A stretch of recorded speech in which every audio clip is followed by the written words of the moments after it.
السلام علیکم ورحمۃ اللہ وبرکاتہ۔ سوال ہے کہ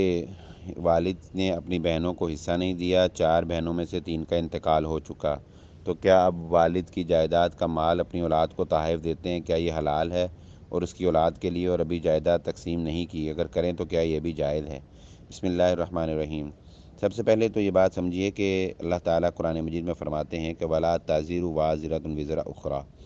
جو گناہ باپ کریں اس کی سزا یا اس کے ذمہ دار اولاد نہیں ہوتی۔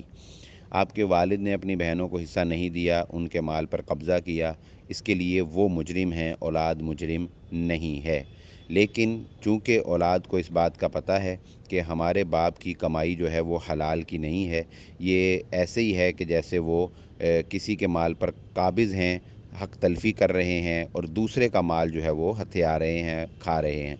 تو بہنوں کا مال چونکہ وہ کھا رہے ہیں اور اس پر وہ قابض ہیں، تو یہ مال حلال تو نہ رہا،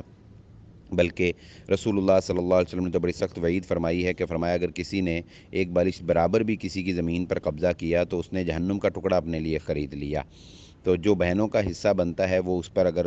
قابض ہیں تو گویا انہوں نے اپنے لیے جہنم خرید لی ہے۔ البتہ اولاد چونکہ اس کی ذمہ دار نہیں، اس لیے اولاد پر اس کا کوئی گناہ نہیں، لیکن اولاد کو چونکہ پتہ ہے کہ یہ حلال مال نہیں ہے، تو اولاد کو ضرورت سے زیادہ مال لینے کی اجازت نہیں علماء اکرام دیتے، اور اس وقت تک جب تک کہ اولاد خود کفیل نہیں ہو جاتی، یعنی جب ان کی اولاد اپنا کما کر اپنے پاؤں پر کھڑی ہو جائے تو اولاد کے لیے یہ جائز نہیں ہے کہ وہ اب اپنے باپ کے مال میں سے لے، اور باپ کو بھی وہ یہ بات بتا دیں کہ چونکہ آپ کا مال حلال نہیں حرام ہے، آپ نے ہماری پھوپھوں کے مال پر قبضہ کیا ہے، لہذا ہم آپ سے یہ مال نہیں لیں گے۔ اس سے باپ کی بھی اصلاح ہوگی، کیونکہ انسان زیادہ تر گناہ اپنی اولاد کی وجہ سے ہی کرتا ہے اس طرح کے مالی معاملات میں۔ تو اولاد جب یہ کہے گی کہ ہمیں ایسا حرام مال نہیں چاہیے، تو پھر باپ کو بھی جہنم سے بچانے میں اولاد کا کردار ہوگا۔